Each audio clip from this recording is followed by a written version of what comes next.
closer to the end. The next we have, does gastritis cause acid reflux? And if it is cured, will the reflux go away? What connection does gastritis have with acid reflux? So gastritis is irritation of the stomach lining itself. A lot of times, the gastritis and reflux can be seen together, as well as, things like ulceration, peptic ulcer disease. They can be associated. Often gastritis is related to foods that we eat. It can also be related to use of certain medications like NSAIDs, non-steroidal anti-inflammatory medications like Advil, aspirin, Aleve, medications like that can cause a lot of irritation to the stomach lining, and they can cause gastritis. And but a lot of the foods that we eat, they also cause both irritation of the lining and then also relaxation of the lower esophageal sphincter. So they can cause the gastritis to have inflammation and the reflux. Yeah, so it's not uncommon to see. So like reflux is a symptoms when you have gastritis? Sometimes you can have, some people have more reflux issues, some people have more gastritis issues. But you can have gastritis without reflux as well. So. Interesting. In terms, does it cause acid? Does gastritis cause acid reflux? I would say no. I would say that they're related. They can show up together, and similar things can cause them, but one isn't causing the other. Next we have, so this is about both GERD and IBS, irritable bowel syndrome. I have both. So how much of a role does food allergy play in GERD or IBS? Well, allergy, I think what they're asking, like food sensitivity, maybe food sensitivity is a better term. Both GERD, well, like we talked about, the foods that are associated with GERD, the trigger foods, that's kind of a food sensitivity. And then also with IBS, there's certain foods that are trigger foods for that condition too. And that's something that is something that, another condition, but it's another condition that's a good idea to take a food diary as well. There's foods which are called fermentable foods, or FODMAP, which is called fermentable oligodimonosaccharides and polyols. It's a long term, but it basically means all sorts of foods that get fermented in the body and produce gas and produce bloating and these symptoms of IBS.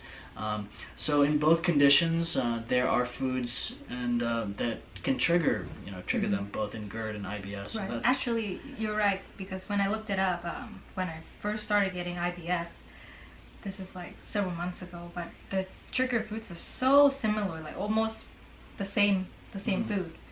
One thing that I would recommend that patients have had a benefit from that I've seen is taking digestive enzymes, over-the-counter digestive enzymes.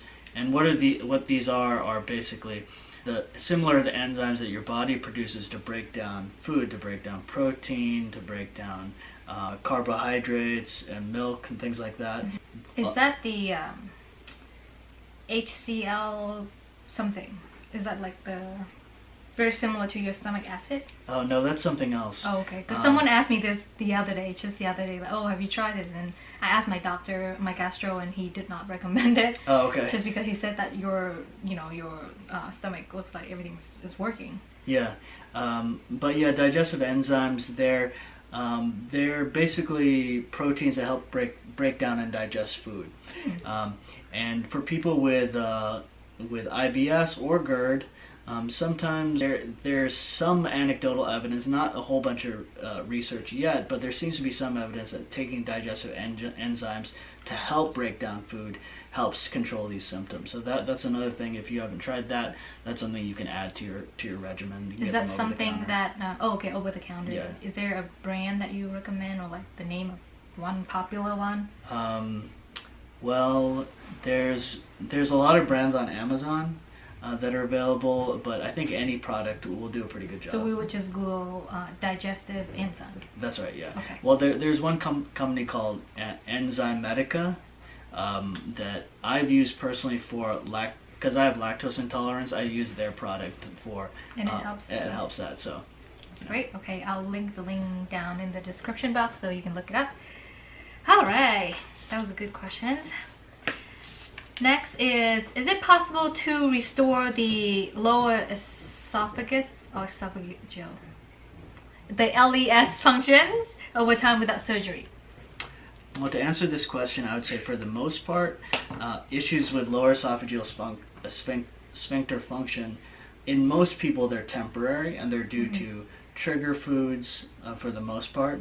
However, in some people, some people who have more serious forms of GERD, they may have a very weak lower esophageal sphincter, or they have other issues with the sphincter, more complex GI diseases.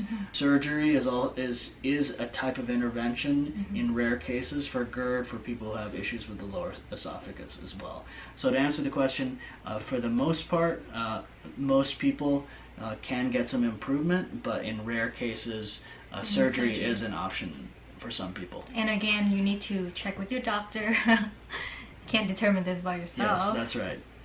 Yeah. Okay, so next, suggestions on natural remedies for GERD that you have.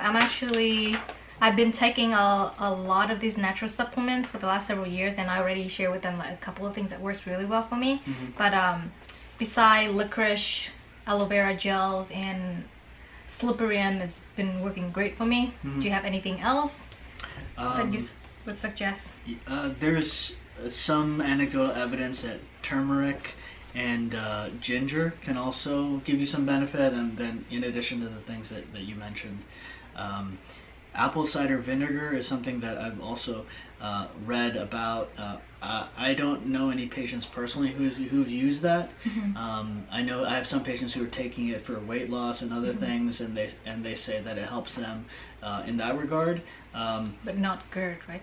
So this is one very tricky question about the apple cider vinegar, because I've watched so many YouTube videos or doing my own research, and many people that have reflux, they said that it works for them, but I tried it myself and it killed me that day. It was so painful. So I don't know how that relate to isn't GERD is like too much acid, so why are you adding more acid, and how does it work?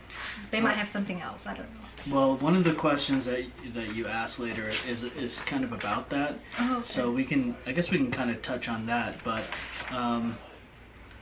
the too little or too much acid. Okay, so we'll just transition kind of to this next question because it's relating to this question about apple cider vinegar. So the question is GERD caused by too much acid or too little? And this is like the biggest complex question ever because it's so contradicting. For the most part, the medical literature, it says that the GERD is due to too much acid. So it's defined as a certain low pH, or meaning you have too much acidity. It also associated with these reflux symptoms. So that's kind of been the standard medical approach. But there also seems to be some individuals who have they have too little stomach acid associated with their GERD as well. So it seems... and the symptom is very similar, right? With similar symptoms. Yeah. So for the most part, I think in most cases, it's due to too much acid, but then there can be, I think, a minority of cases where it's associated with too little acid as well. And also, one thing to consider is that when you take PPIs, which are acid-lowering medication, some people, those medications don't make them feel well, and that may be explained because your body needs some acid to digest food. Right, so if you're lowering the acid too much, then you might not be digesting the food well enough. You might, as a result, get more bloating because you have indigested food going to the intestines where the bacteria eat them and produce gas. To answer this question, yes, it seems to be associated with both low and high, but for the most part, it's usually too much acid. Okay. Let's go on to the next questions. We're very close to the end. What do you suggest on coping with symptoms that comes and goes after stop taking medication such as PPI or antacid? Mainly, I think it's PPI.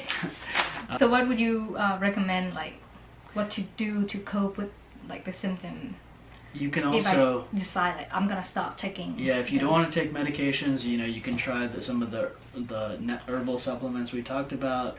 You can get ginger tea or something like that, or you could try the digestive enzymes, which I mentioned, which can help control the symptoms as well.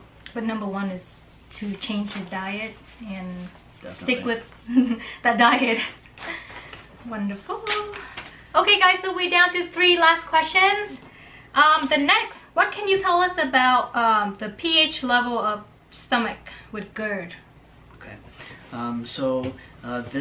For this question, I looked it up using our medical resources at the hospital, and the acid reflux is defined as reflux of the gastric contents associated with a pH below 4. And then there is also a condition which is called non-acid reflux, which we mentioned before, and that is individuals who have reflux associated with acidity with a pH above 4. So not that acidic. Not that acidic, yeah. That's the strict definition in terms of the pH level that's associated with GERD. So really, GERD can be associated with both Low and very high. low, and in rare cases, some people can have a non-acid reflux where their pH is above 4.